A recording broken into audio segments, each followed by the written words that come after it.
ஆக இப்பொழுது அதை தொடர்ந்து இயேசு கிறிஸ்து சிலுவையிலே மரித்த பிறகு அதை தொடர்ந்து வந்த வேத பகுதி 42வது வசனத்திலிருந்து 47வது வசனம் முடிய அவரை அடக்கம் செய்தார்கள்.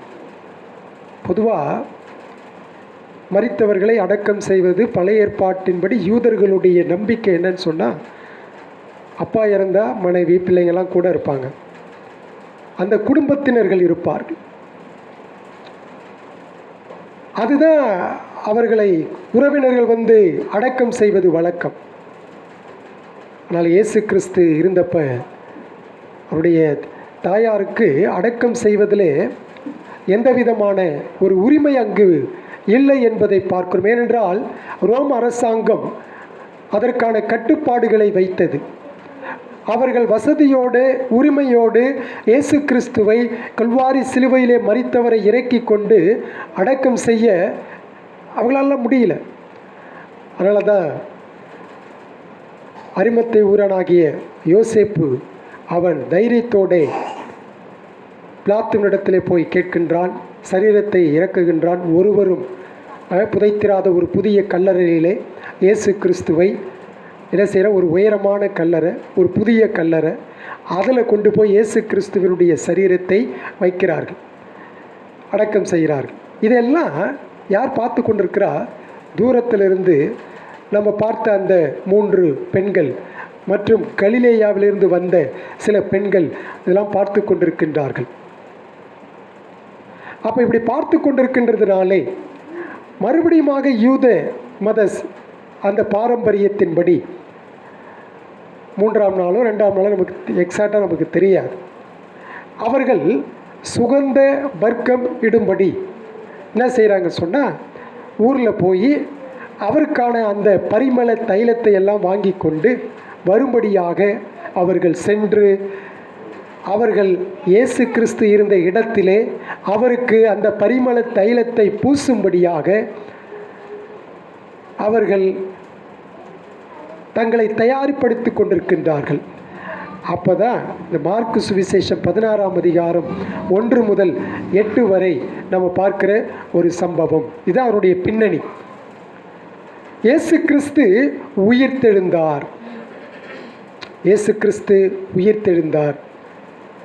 அதாவது இயேசு கிறிஸ்து உயிர்த்தெழுந்த வரலாற்று உண்மை. இன்றைக்கி நிறைய பேர் அதை என்ன செய்யறதில்லை, நம்புறது கிடையாது, ஏற்றுக்கொள்கிறதும் கிடையாது. மரணத்தை வென்ற ஆண்டவராகிய இயேசு கிறிஸ்து உயிர்த்தெழுந்த ராஜாவாக அவர் இருக்கிறார். அவர் உயிர்த்தெழலன்னு சொன்னால் இங்கே நீங்கள் கிடையாது, இங்கே நான் இங்கே நின்று பேச வேண்டிய அவசியமும் கிடையாது, பாவ மன்னிப்பும் கிடையாது, நித்திய ஜீவன் கிடையாது, சுவிசேஷம் கிடையாது, எதுவுமே கிடையாது. மற்ற மனிதர்களைப் போல ஏதோ பிறந்தோம் வாழ்ந்தோம் செத்தோம் மடிந்தோம் போயிருப்போம். ஆனால் இயேசு கிறிஸ்து உயிர்த்தெழுந்ததினாலே எல்லாமே மாற்றம் அடைகிறது. இயேசு கிறிஸ்து உயிர்த்தெழுந்தார் என்பதை சீஷர்கள் என்ன செய்யப்பட்டார்கள், உண்மையாகவே அவர் உயிர்த்தெழுந்தார் என்று அவர்கள் அறிந்து கொண்டார்கள். அது ஒரு வரலாற்று பூர்வமான உண்மை. அப்படி சீஷர்களால் அறியப்பட்டதை அவர்களாகவே ஒரு சில சீஷர்கள் அதை சுவிசேஷ நூல்களாக எழுதி வைத்து அந்த வேத வாக்கியங்களால் அவர் உயிர்த்தெழுந்தார் என்று நிரூபிக்கப்பட்டது. இயேசு கிறிஸ்துடைய உயிர்த்தெழுதலை அறிவியல் அடிப்படையிலே நிரூபிக்க முடியாது. ஆனால் அது ஒரு வரலாற்று உண்மை. It was a historical truth, it's not a scientifical truth. ஆக அறிவியலின் அடிப்படையிலே அதை நிரூபிக்க முடியாது. ஆனால் வரலாற்றின் உண்மையின் அடிப்படையில் இயேசு கிறிஸ்துவினுடைய உயிர்த்தெழுதல் உண்மையாகவே நடந்தது. அப்படி நடந்ததுனாலே அவர் எல்லா படைப்புயிரின் மேலும் மறுபடியுமாக நான் கட்டுப்படுத்துகிறவர், ஆட்சி செய்கிறவர் என்பதை ஒரு ராஜாவாக அவர் வீற்றிருந்து அதை தொடர்ந்து ஆளுகை செய்வதை நாம் பார்க்கிறோம். ஆக இந்த சத்தியம்தான், எந்த சத்தியம்? ஆண்டவராகிய இயேசு கிறிஸ்துவனுடைய உயிர்த்தெழுதலின் சத்தியம்தான் நம்முடைய விசுவாசத்தையும், வேதத்திலே நாம் 66 புத்தகங்களை வைத்திருக்கிறோமே அதன் இறையியலையும் மற்றும் நம்முடைய நடைமுறை வாழ்க்கையையும் ஒட்டுமொத்தமாக மாற்றி அமைக்கிறது. அதான் உண்மை. வேதத்தினுடைய சத்தியங்களை, அது எம்மாவீசர் இடத்துல பார்க்குறோம். லூக்கா 24ஆம் அதிகாரத்தில் உங்களுடைய வாழ்க்கையை முற்றிலுமாக மாற்றி அமைக்கின்றது. வேதத்தின் ஒட்டுமொத்த இறையிலே அது மாற்றி அமைத்தது இயேசு கிறிஸ்துவினுடைய உயிர்த்தெழுதல். ஆக ஆண்டவராகிய இயேசு கிறிஸ்துவின் உயிர்த்தெழுதல் என்பது நாம் விசுவாசிக்க வேண்டிய ஒரு போதனை மட்டுமல்ல, நம்முடைய நடத்தைகளை மாற்ற வேண்டிய சத்தியம் இது. உங்களுடைய பிஹேவியர்ஸ் should be changed. நடத்தைகள் மாற்ற வேண்டும். அதை தான் லூக்கா 24 படிக்கிறோம். ஆனால் அந்த பகுதியை படிக்கும் பொழுது நம்ம அப்படி அதை அந்த கண்ணோட்டத்தில் நாம் அதை தியானிக்கலாம். ஆனால் இன்றைக்கு மார்க் 16ஆம் அதிகாரத்தில் நம்ம என்ன பார்க்கிறோம்? இயேசு கிறிஸ்து உயிர்த்தெழுந்தார் என்று அறிவிக்கப்பட்டது. த ரிசரக்ஷன் அனௌன்ஸ்டு. அதை தான் 1 முதல் 8 வசனங்கள் வரை நாம் இந்த பகுதியிலே பார்க்கிறோம். உயிர்த்தெழுதல் தேவ தூதர்களால் அறிவிக்கப்பட்டது. இப்போ இன்னொரு விஷயம் என்ன தெரியுங்களா? மார்க் நற்செய்தி நூலினுடைய கிளைமேக்ஸே என்னன்னு சொன்னால், ஆண்டவராகிய இயேசு கிறிஸ்துவின் உயிர்த்தெழுதல். ஆண்டவராகிய இயேசு கிறிஸ்துவனுடைய வாழ்க்கை, அவருடைய பிறப்பு, அவருடைய வாழ்க்கை, அவருடைய இறப்பு, இவைகள் எல்லாம் சாதாரண மனிதனுடைய வாழ்க்கையிலே நடக்கிறது போல இல்லாமல் ஒரு உன்னதமான, ஒரு போற்றத்தக்கது என்றாலும் அவருடைய உயிர்த்தெழுதல் இல்லாவிட்டால் அதில் இவைகள் எல்லாம் எந்த விதமான பிரயோஜனத்தை எனக்கும் உங்களுக்கும் அளித்திருக்காது. அதான் உண்மை. அவருடைய பிறப்பு, அவருடைய வாழ்க்கை, அவருடைய மரணம், இது வரைக்குமே நம்ம எவ்வளோ விஷயங்களில் 4 சுவிசேஷ நூல்களிலும் அவருக்கு இதை குறித்து மிக தெளிவாக யார் யாருக்கு அவர்கள் எழுதினார்களோ அவர்களுக்கெல்லாம் அந்தந்த மக்களுக்கு ஏற்ப அந்த கண்ணோட்டத்தில் அவர்கள் எழுதினார்கள். எல்லாரும் ஒரே ஆளுக்கு எழுதலை. ஆகவே தான் நீங்கள் உயிர்த்தெழுதலுடைய அக்கௌண்ட்ஸை நீங்கள் பார்க்கும் பொழுது லூக்காவில் ஒரு மாதிரி இருக்கும் தென்படும், மத்தேயுவில் ஒரு மாதிரி தென்படும், மார்க்கில் ஒரு மாதிரி தென்படும், யோவானில் ஒரு மாதிரி தென்படும். ஒரே குறிப்பிட்ட மக்களுக்காக 4 சுவிசேஷ நூல்கள் எழுதப்படவில்லை.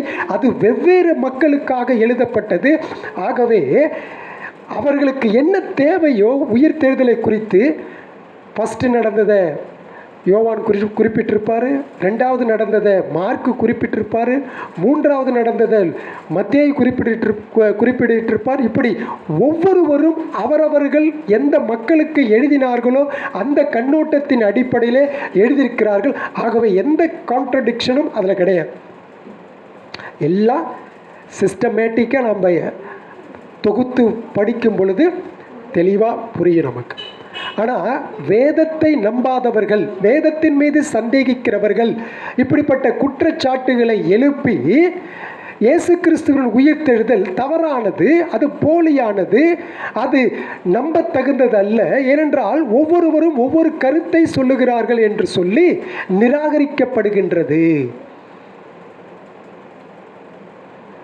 அதுதான். ஆனால் அது எல்லாமே அவங்க சொல்கிறது எல்லாமே அதில் தப்பு. 4 சுவிசேஷ நூல்களை நம்ம கரெக்டாக படித்தோம்னு சொன்னால் அது நமக்கு புரியும். நல்லா கவனிங்க. பிதாவாகிய கடவுள் தமது குமாரன் இயேசு கிறிஸ்துவின் உயிர்த்தெழுதலினால தான் அவர் தேவகுமாரன் என்று பலமாய் ரூபிக்கப்பட்டார். ரோமருக்கு எழுதின நிருபம் 1 அதிகாரம் 4வது வசனத்தின்படி அந்த இடத்துல நம்ம பார்க்கின்றோம். அவர் தேவகுமாரன் என்பது எதனால் ரூபிக்கப்பட்டார்? அவர் உயிர்த்தெழுந்ததினாலே. இந்த மார்க்கு தான் 1ஆம் அதிகாரம் 1 வசனத்திலே சொல்கிறார். என்ன சொல்லுகின்றார்? தேவகுமாரனாகிய இயேசு கிறிஸ்துவனுடைய சுவிசேஷத்தின் ஆரம்பம் சொல்கிறார். அப்போ அந்த கிளைமேக்ஸில் கொண்டு வந்து தான் இந்த இடத்துல மார்க்கு முடிக்கிறார். அதை பவுல் அறிந்ததினால தான் பிதாவாகிய கடவுள் தனது குமாரனை உயிர்த்தெழுத செய்ததினாலே அவர் பலமாய் ரூபிக்கப்பட்ட தேவகுமாரன். அதை தான் இந்த இடத்துல நம்ம பார்க்கின்றோம். இப்போ சீஷர்கள்லாம் என்ன செஞ்சாங்க? அவங்க பயத்தில் ஓடி போய் ஒளிஞ்சிக்கிட்டாங்க. அவ்வளோதான், நம்முடைய நம்பிக்கையெல்லாம் போயிடுச்சுன்னு சொல்லி ஒரு விதமான பயத்தினாலும் ரோம அரசாங்கத்தினாலும் அவர்கள் கலங்கி போய்கொண்டிருந்த நிலையிலே, தாங்கள் தோற்று போய்விட்டோம் என்ற நிலையிலே காணப்பட்டார்கள். யார் பயந்து ஒளிந்திருந்தார்களோ, தோற்று போன நிலையில் இருக்கிறார்கள் என்று எண்ணினார்களோ அவர்களே இந்த உயிர்த்தெழுதலின் செய்தியை அப்போஸ்தலர் நடபடிகள் முழுவதும் பிரசங்கித்து அதனால் அவர்கள் பலத்தை பெற்று கொண்டார்கள். ரொம்ப அதிகமான சாட்சிகளாக நின்றவர்கள் இந்த அப்போஸ்தலர்கள். இந்த உயிர்த்தெழுதலை குறித்து அவர்கள் பலமாய் சாட்சி கொடுத்தார்கள். நிறைய நேரத்தில் சபை இயேசு கிறிஸ்துவனுடைய மரணம், அடக்கம் அதெல்லாம் நல்லா கரெக்டாக அதில் நேரம் கொடுத்து பேசுவார்கள். ஆனால் உயிர்த்தெழுதலை குறித்து என்ன செய்ய மாட்டாங்க, ஈஸ்டருக்கு மட்டும்தான் பேசுவாங்க. ஆனால் உயிர்த்தெழுதலின் செய்தி வார வாரம் அறிவிக்கப்பட வேண்டிய செய்தி.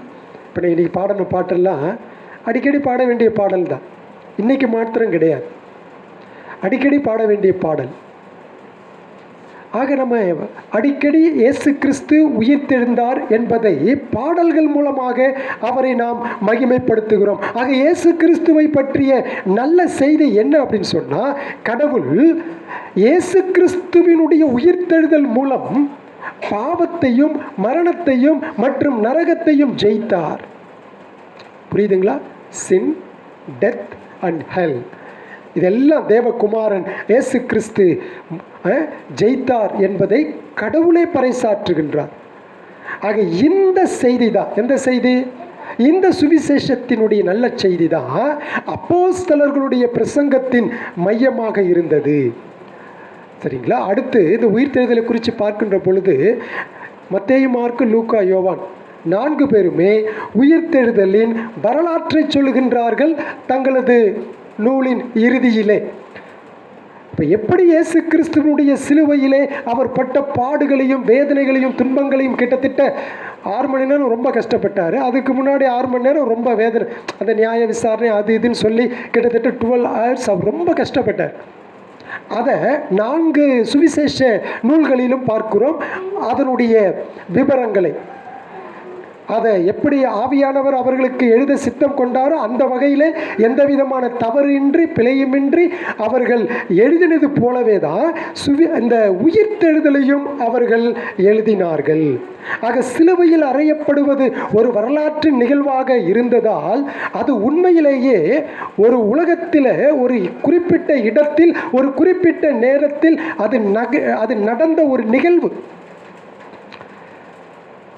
ஒரு காஷ்மீரில் மறித்தார், அப்படியே சிலுவையிலிருந்து இறங்கி நடந்து போயிட்டார், அவர் மறிக்கலை, அவர் மயக்க நிலையில் இருந்தார்.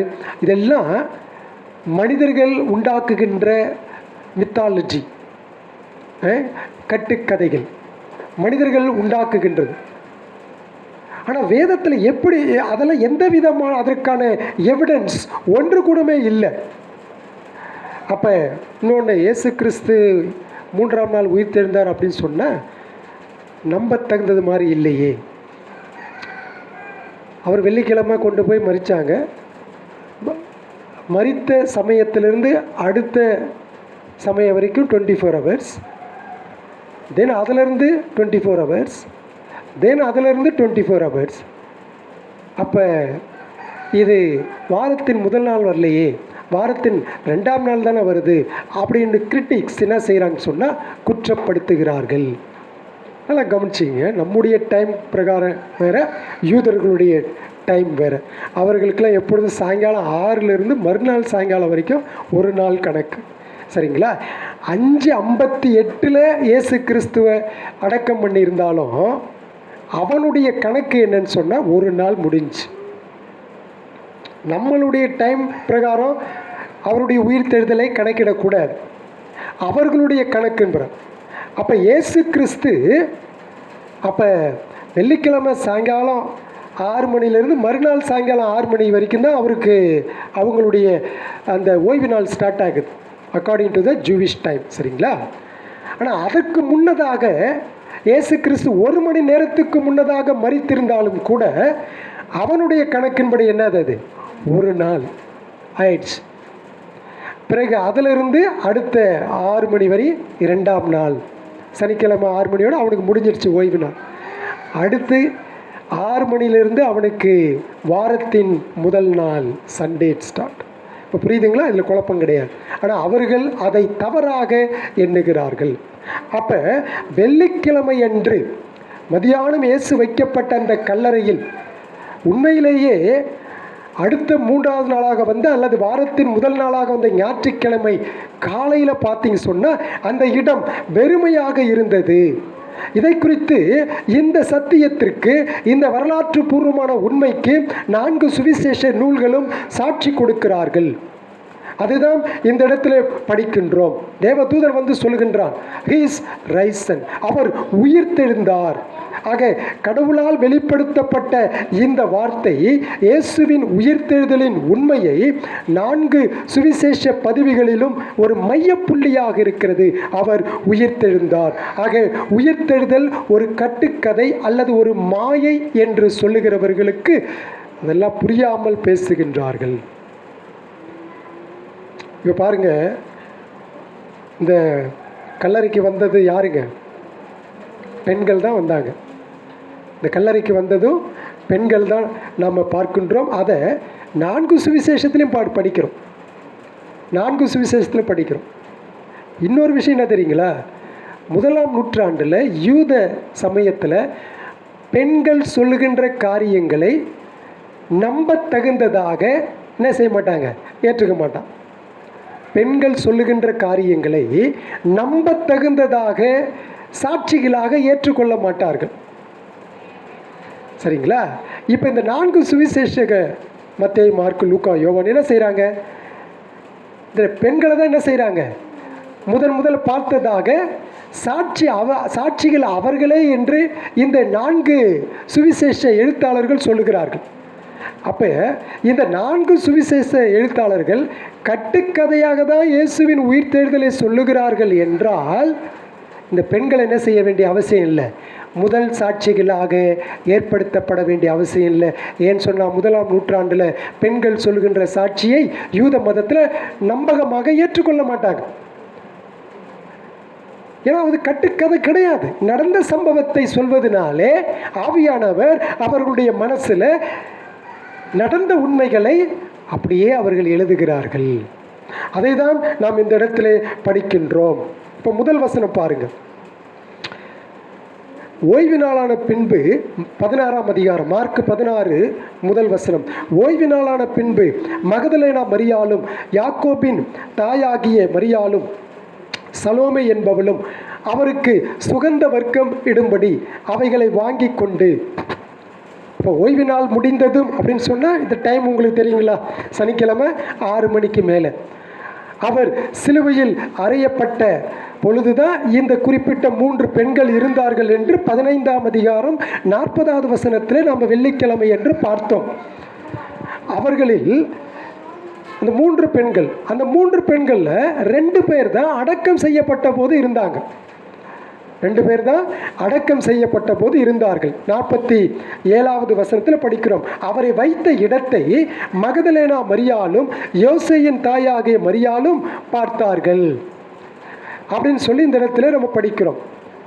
ஆக இந்த 2 பேரும் இயேசுவின் அடக்கத்தை பார்த்ததுனால அவங்க என்ன செய்கிறாங்க?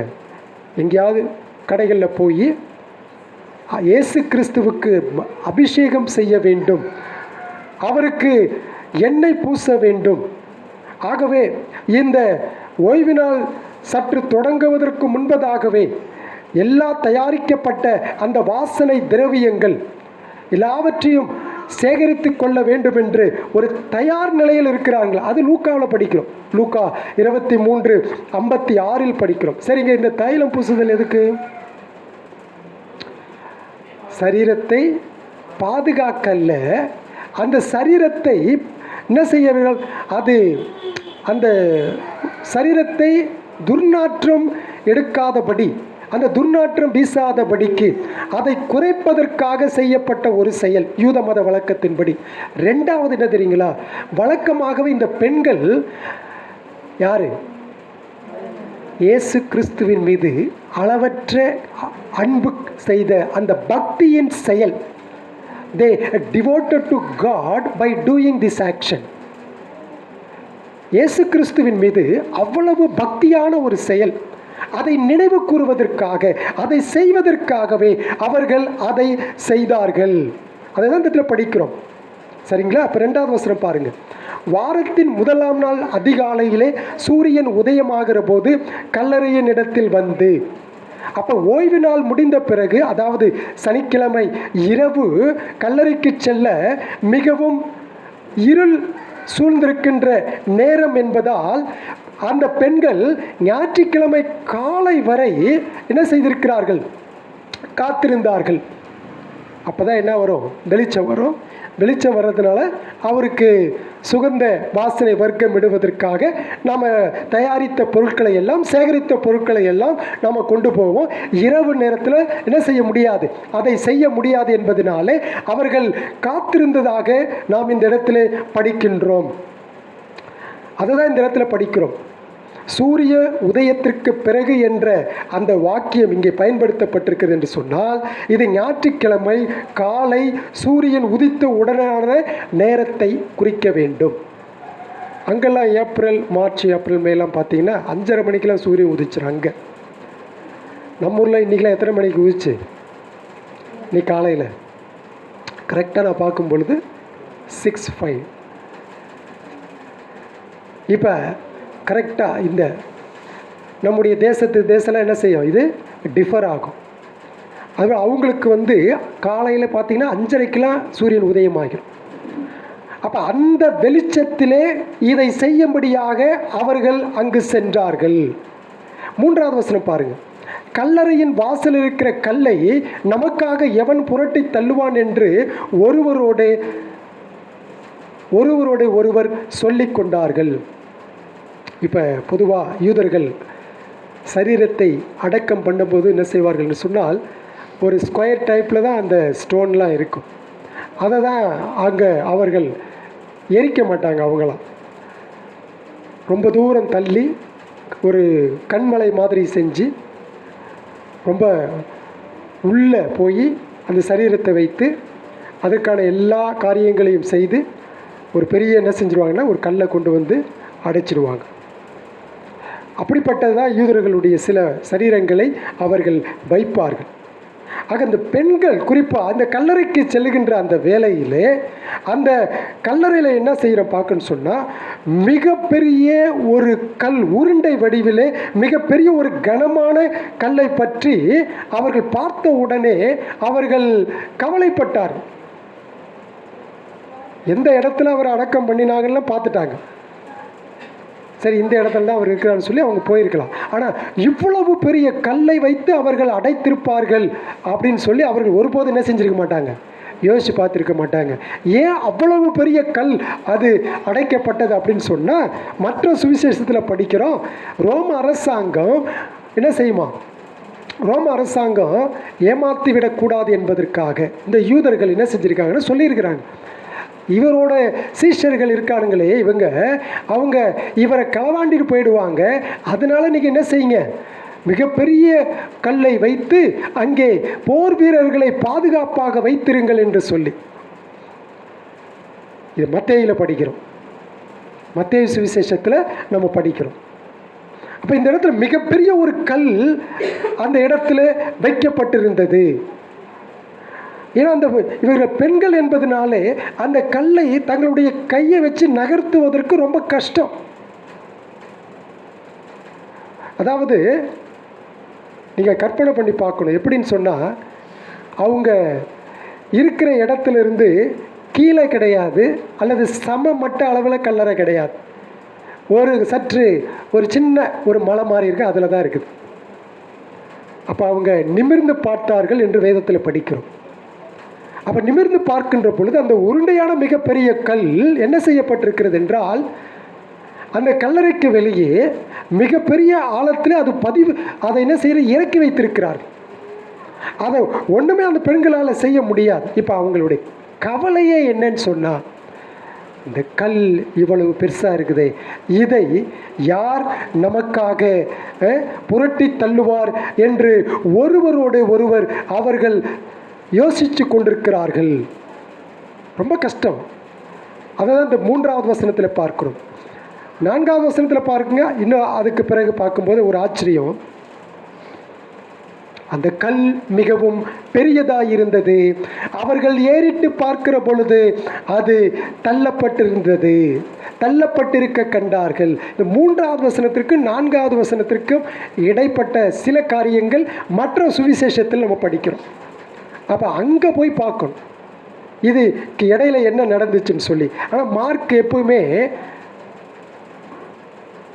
16 அதிகாரத்துக்குள்ளே எல்லா விஷயத்தையும் ஷார்ட்டாக முடிச்சிடுறார். மத்தேயு பார்த்தீங்கன்னா 28 அதிகாரம், லூக்கா பார்த்தீங்கன்னா 24 அதிகாரம், எல்லாமே டீட்டெயில்டாக இருக்கும். ஆனால் மார்க்கு பார்த்தீங்க அப்படி சொன்னால் ஷார்ட்கட் மெத்தடில் எல்லாத்தையும் சொல்லிட்டு வர்றார். ஆகவே தான் இயேசு கிறிஸ்துவின் வாழ்க்கையில் நடந்த அத்தனை வரலாற்று உண்மைகளையும் வெறும் 16 அதிகாரத்தில் அவர் முடிச்சிடுறார். ஆனால் மத்தேயும் லூக்காவும் பார்த்தீங்க சொன்னால் கிட்டத்தட்ட இன்னும் கூடுதலாக எவ்வளவோ அதிகாரங்களை அந்த இடத்துல அவர் என்ன செய்கிறார், அவர்கள் ஏற்றுவதை நம்ம பார்க்கிறோம்.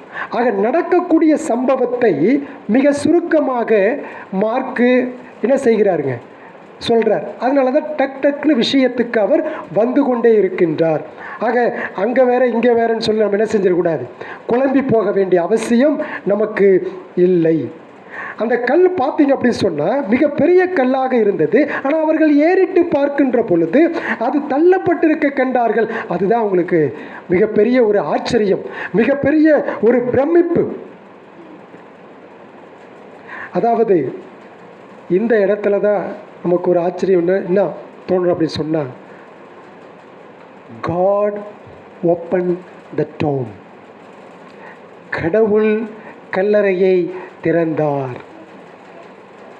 பிதாவாகிய தேவன் தமது குமாரன் வைத்த அந்த கல்லறையை அவரே திறந்தார். இதுதான் ரொம்ப ஆச்சரியமான ஒரு விஷயம். கடவுள் செய்தார் என்பதை இந்த இடத்துல நீங்களும் நானும் விளங்கிக் கொள்ள வேண்டும். மத்தேயு ஒரு பெரிய நிலநடுக்கத்தை விவரிப்பதின் மூலம் பல விவரங்களை அவர் அங்கு கொடுக்கின்றார். அதாவது கல்லை உருட்டுவதற்காக அல்லது எடுத்து போடுவதற்காக கடவுள் வானத்திலிருந்து ஒரு தேவ தூதரை அவர் அனுப்பினார் என்று 28ஆம் அதிகாரம் 2வது வசனம் மத்தேயுல படிக்கின்றோம். சரி, இப்போ இந்த கல்லை ஏன் அகற்றணும்?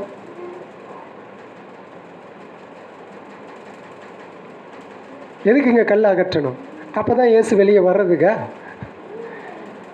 இயேசு எப்போ உயிர்த்தெழுந்து போயாச்சு. இந்த கல் அகற்றப்படுவதற்கு காரணம் இயேசு உயிர்த்தெழுவதற்காக அல்ல. இயேசுவினுடைய உயிர்த்தெழுதல் இப்பொழுது மனித நிலையில் 33 வருஷம் வாழ்ந்து கொண்டிருந்தார் இல்லைங்களா? அப்படிப்பட்ட சரீரம் இப்போ அவருக்கு இல்லை. அவர் மகிமையின் சரீரமாக உயிர்த்தெழுந்ததினாலே எந்த கல்லும் அவருக்கு பிரச்சனையே கிடையாது.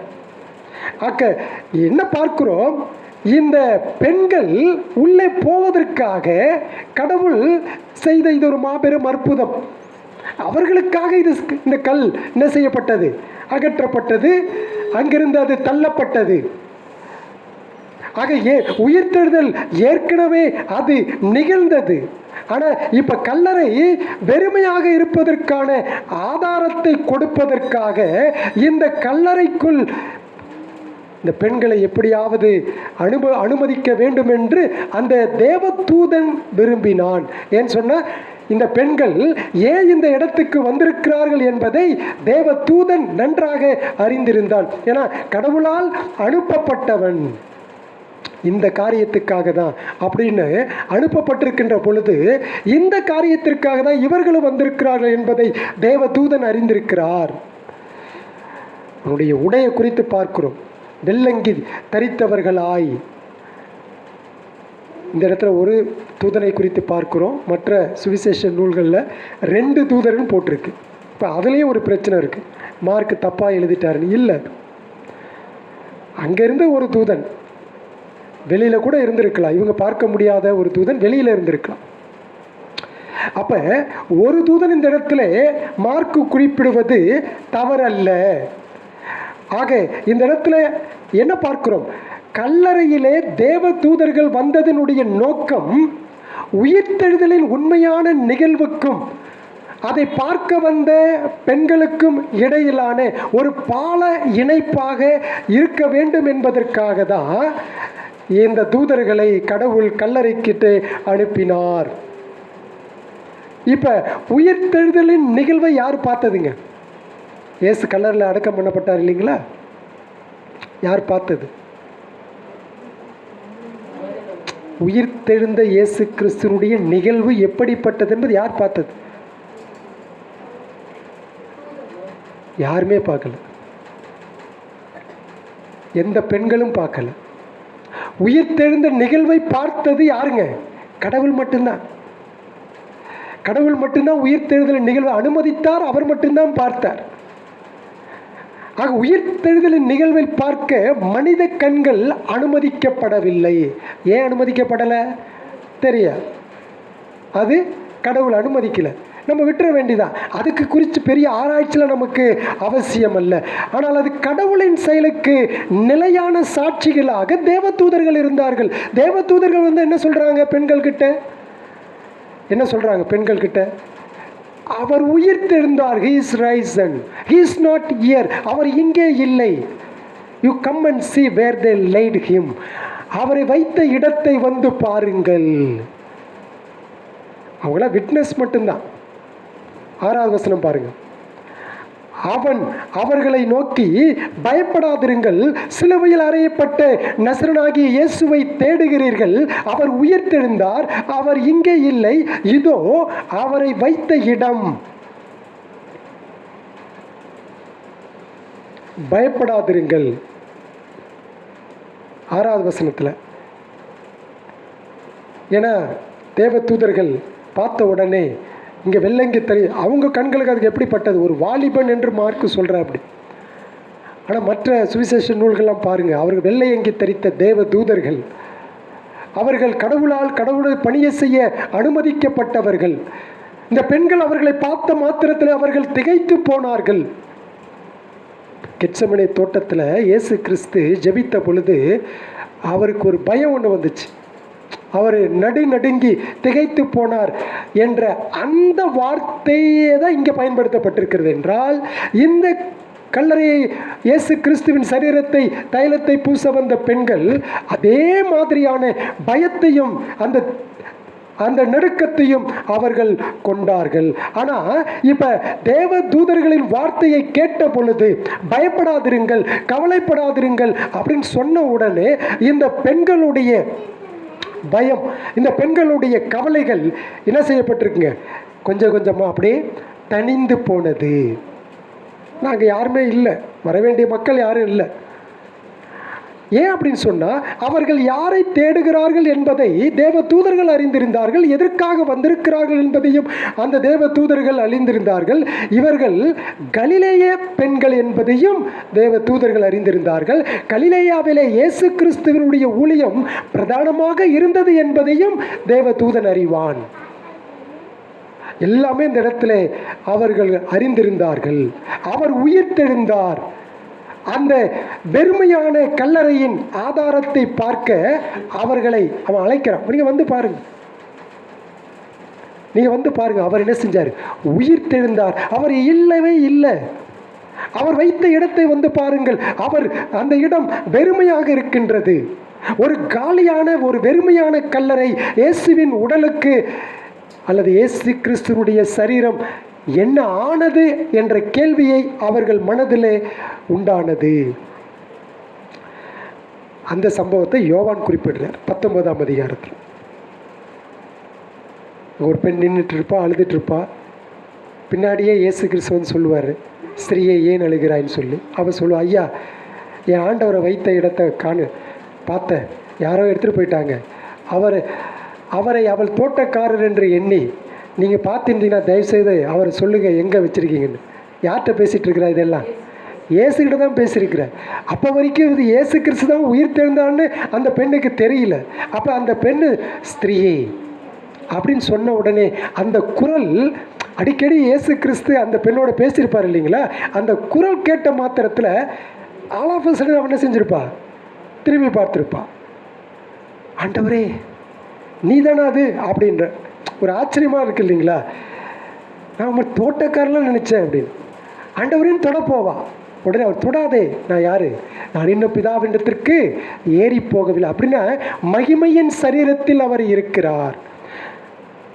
அப்போ அவர் சரீரத்தோடு இருந்தப்ப அவங்ககிட்ட சாப்பாடெலாம் வாங்கி சாப்பிட்ருப்பாரு, கையில் தண்ணியெல்லாம் வாங்கி குடிச்சிருப்பார், பணிவிடை செஞ்சுருப்பாங்க, எல்லாமே செஞ்சுருப்பாங்க இந்த பெண்கள். ஆனால் இப்போ என்னை தொடாதே, நான் மகிமையின் சரீரத்திலே இருக்கிறேன் என்று சொன்னார். ஆக இந்த இடத்துல படிக்கின்றோம், கவலைப்படாதீங்க, பயப்படாதீங்க அப்படின்ற செய்தி தான் உயிர்த்தெழுதலின் செய்தி. ஒரு கலக்கத்திற்குள், ஒரு பயத்திற்குள் இருந்த அந்த பெண்களுக்கு தேவதூதன் கடவுளால் வழங்கிய செய்தி. அது மாத்திரமல்ல, இப்போ இந்த 12 பேர், இந்த 11 பேர் இப்போ எங்கே இருக்கிறானுங்க? ஆள் ட்ரெஸ் இல்லாமல் எல்லாம் பயந்து போய் ஒரு ரூமில் என்ன செஞ்சுருக்கிறானுங்க, தங்களை அடைச்சி கொண்டிருக்கிறாங்க, அதுவும் நம்பிக்கையற்றவர்களாக. அப்போ திடீர்னு அன்னைக்கு சாயங்காலத்தில் தான் அவர் போய் திடீர்னு அவங்க முன்னாடி தோன்றார். அவர் சரீரத்தோடு இருந்தப்போ என்ன செய்யலை, அப்பையும் திடீர்னு வந்தார் தான் சில நேரங்கள்லாம். ஏன்னா அவர் காட் மேன். அவர் வெறும் மனிதன் மட்டுமல்ல, அவர் கடவுளாகவும் மனிதனாகவும் இரண்டும் ஒன்றரை கலந்து இருப்பவர் தான் இயேசு கிறிஸ்து. இப்போ சரீரத்தோடு இருந்தப்போ கதவை தட்டியிருப்பார். இப்போ அவர் மகிமையின் சரீரத்தில் இருந்ததுனால கதவுலாம் தட்டல, டப்புன்னு சூப்பர்மேன் மாதிரி நிற்கிறார். ஜேடன் சூப்பர்மேன் மாதிரி நிற்கிறார். அவங்களாம் பயந்துட்டாங்க. உடனே என்ன சொல்கிறாரு, உங்களுக்கு சமாதானம் சொல்கிறேன். அதாவது இயேசு கிறிஸ்துவனுடைய சுவிசேஷம் நல்ல செய்தி என்ன தெரியுங்களா? மனிதனுடைய பயத்தை போக்குகிறது. என்ன பயம்? மரண பயத்தை போக்குகிறது.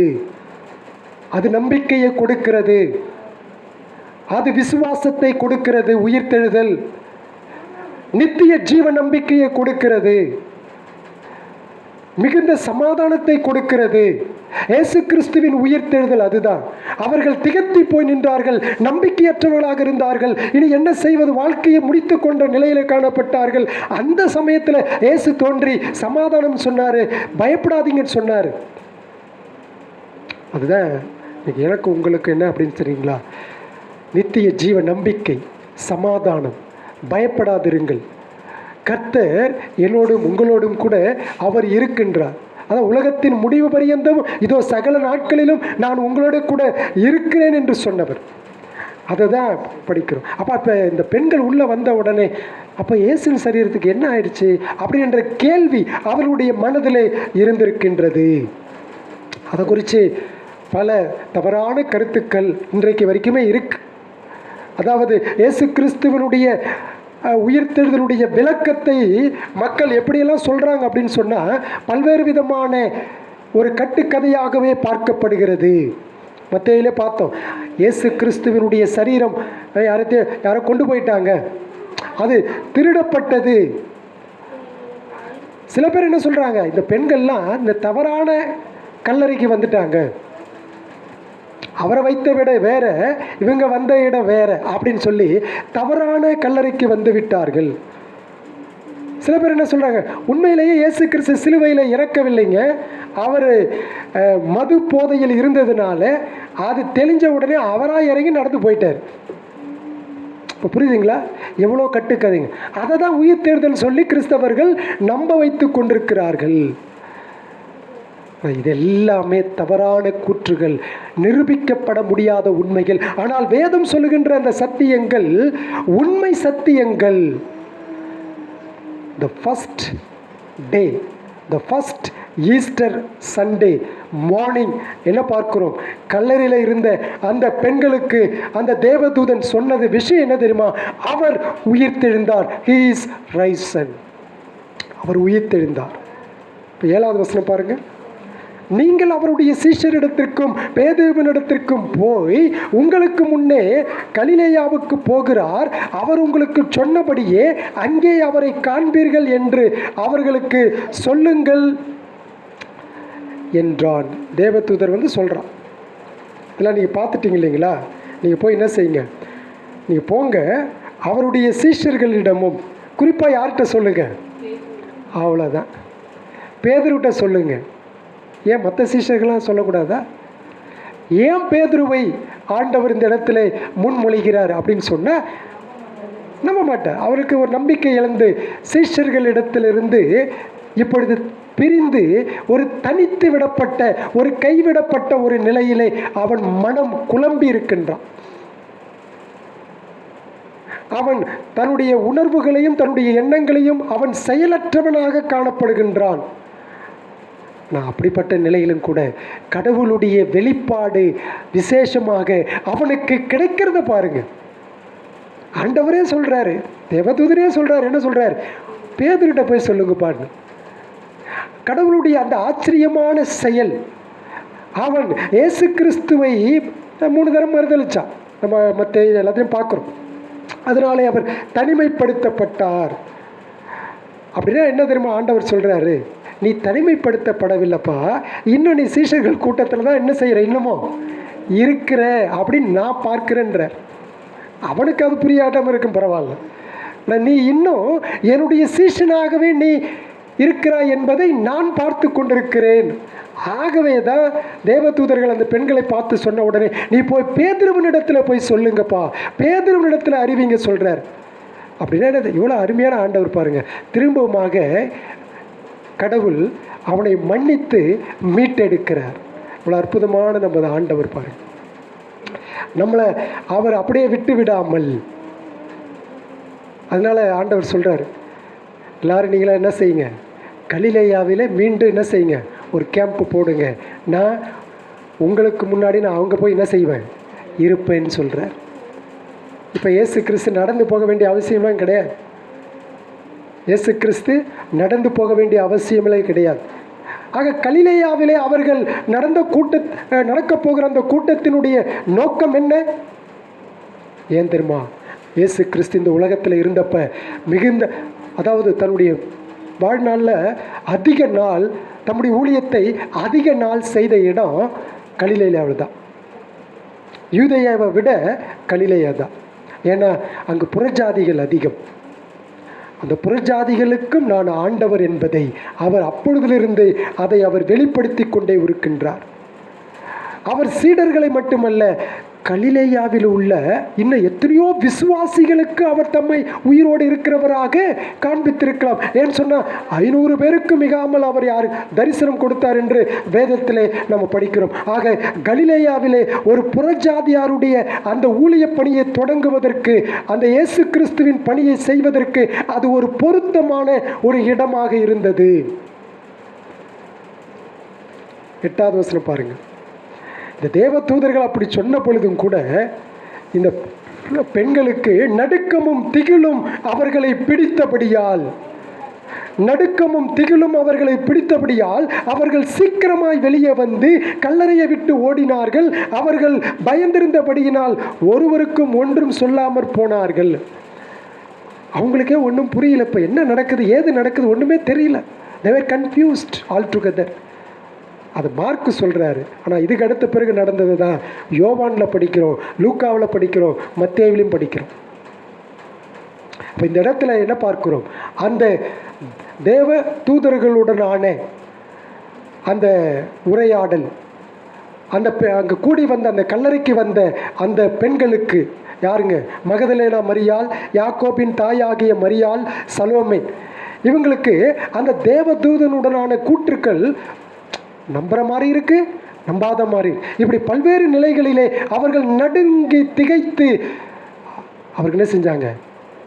அந்த இடத்தை விட்டே அவர்கள் ஓடினார்கள் என்று பார்க்கிறோம். ஆக வெறுமையான கல்லறையின் வெளிச்சத்திலே, தேவ தூதர்களினுடைய திடீர் வெளிச்சத்தின் அந்த வெண்மை ஆடையின் தோற்றத்திலும் ஆச்சரியமூட்டும் அறிவிப்பிலும் ஏதோ ஒன் சம்திங் ஹேப்பன், ஏதோ ஒன்று நடந்திருக்கிறது என்ற ஒரு பிரண்மையினாலே அவர்கள் என்ன செய்கிறார்கள்? புரிந்து கொண்டு அவர்கள் அந்த இடத்தை விட்டு ஓடினார்கள். அதாவது மார்க்கு சொல்றார், அவங்க பயந்ததுனால யார்கிட்ட எதையும் அவர்கள் சொல்லவில்லை அப்படின்னு அந்த இயேசு கிறிஸ்து உயிர்த்தெழுத அந்த வரலாற்றினுடைய காரியங்கள் அத்தோடு மார்க்கு முடிக்கிறார். ஆனால் மற்ற நூல்களில் நீங்கள் பார்த்தீங்க அப்படி சொன்னால், மற்ற சுவிசேஷம் மத்தேயு சுவிசேஷம் 28ஆம் அதிகாரம் 8 மற்றும் லூக்கா 24:9 பார்த்தீங்க அப்படி சொன்னால், இந்த பெண்கள் தங்கள் செய்தியை சீடர்களுக்கு அறிவித்தார்களா? உயிர்த்தெழுந்த இயேசு கிறிஸ்து பெண்களுக்கும் மற்ற சீஷர்களுக்கும் தோன்றினாரா? பேதுருவையும் அவரை கைவிட்ட இயேசுவின் மற்ற சீஷர்களையும் மீட்டெடுப்பதை பற்றி மார்க்கு சுவிசேஷத்தில் இல்லை, மற்ற சுவிசேஷத்தில் இருக்கிறது. இந்த பெண்கள் இயேசு கிறிஸ்துவை சுவிசேஷத்தை குறித்து, உயிர்த்தெழுந்த இயேசு கிறிஸ்துவை குறித்து அறிவித்தார்கள். பேதுருக்கு ஆண்டவர் காட்சி கொடுத்தார், மற்ற சீஷர்களுக்கு காட்சி கொடுத்தார். அவர் உயிர்த்தெழுந்த இயேசு கிறிஸ்து மரித்தார், அடக்கம் பண்ணப்பட்டார், உயிர்த்தெழுந்தார், பிதாவின் வலது பரிசத்தில் வீற்றிருக்கிறார், திரும்பவும் வரப்போகிறார். அதுதாங்க நல்ல செய்தி, அதுதான் நற்செய்தி. அது ஒவ்வொரு நாளிலும் அறிவிக்கப்பட வேண்டிய செய்தி. ஒவ்வொரு திருச்சபையிலும் அவருடைய சுவிசேஷத்தை அறிவிக்கப்பட வேண்டிய செய்தி. அவருடைய உயிர்த்தெழுதலும் அவருடைய பரமேறுதலும் அவருடைய திரும்ப வரக்கூடிய 2வது வருகையும் தான் சுவிசேஷத்தை நிறைவு செய்கிறது. அவர் வரப்போறார். இதெல்லாம் உண்மைன்னு சொன்னா அவர் வரப்போகிற வருகையும் உண்மை. பேதுருல 2 பேதுரு 3:9 சொல்லுவாங்க இல்லைங்களா, தாமதிக்கிறார் என்று சிலர் எண்ணுகிறது போல கர்த்தர் தமது வாக்கு தத்தத்தை குறித்து தாமதமாய் இராமல் எல்லாரும் மனம் திரும்ப வேண்டும் என்று அவர் நம்மேல் நீடிய பொறுமை உள்ளவராயிருக்கிறார். அவர் மனம் திரும்ப வேண்டும் என்று அவருடைய பிள்ளைகளுக்காக அவர் பொறுமையோடு இருக்கிறார். அந்த பொறுமையை நீங்களும் நானும் அசட்டை செய்துவிடக்கூடாது. ஆக விசுவாசிகளாக இருக்கிறவர்களுக்கு நமக்கு என்ன கொடுக்கிறது இந்த உயிர்த்தெழுதலின் செய்தி? நித்திய ஜீவ நம்பிக்கை, சமாதானம், பயப்படாதிருங்கள், நான் உங்களுடைய கூட இருக்கிறேன் என்ற ஒரு நமக்கு தேவையான ஒரு ஆறுதலின் செய்தியை கொடுக்கிறது. ரட்சிக்கப்படாதவர்களுக்கு என்ன செய்தி கொடுக்கிறது? அவர் வரப்போகிறார், அவர் நியாயம் தீர்க்கப் போகிறார். அதற்கு முன்பதாக நீங்கள் உயிர்த்தெழுந்த இயேசு கிறிஸ்துவை நோக்கி மனம் திரும்ப வேண்டும். கிறிஸ்தவம் அதில் தான் நிறைவடைகிறது, முடிவடைகிறது. இது இல்லாமல் மற்ற எதுவுமே போற்றப்படத்தக்கதாக இருந்தாலும் சரி, அது ஆச்சரியமாக பேசப்படத்தக்கதாக இருந்தாலும் சரி, அதனால் எந்த பிரயோஜனமும் அல்ல. ஆனால் உயிர்த்தெழுதலே எல்லாவற்றையும் நிறைவு செய்கிறது. அது அப்போஸ்தலர்களுடைய மைய செய்தியாக இருந்தது. அது நம்முடைய திருச்சபைக்கும் அது மைய செய்தி தான். யாரும் விசுவாசிக்கலன்னா நீங்கள் விசுவாசிங்க. அவர்தான் ஆண்டவர், இரட்சகர். அவர் உயிர்த்தெழுந்தார், அவர் இங்கே இல்லை. நீங்கள் வைத்த இடத்தை பாருங்கள். அது வரலாற்று உண்மை. வேதம் நமக்கு தெளிவாக சொல்லுகிறது. தேவன் தாமே இந்த வசனத்தை நமக்கு ஆசீர்வதித்து தருவாராக. பாடல் புத்தகத்திலே நாம் ஒரு பாடலை பாடுவோம். அப்பொழுது கர்த்தருக்கென்று காணிக்கை இருப்போம். பாடல் புத்தகத்திலே 71வது பாடல்.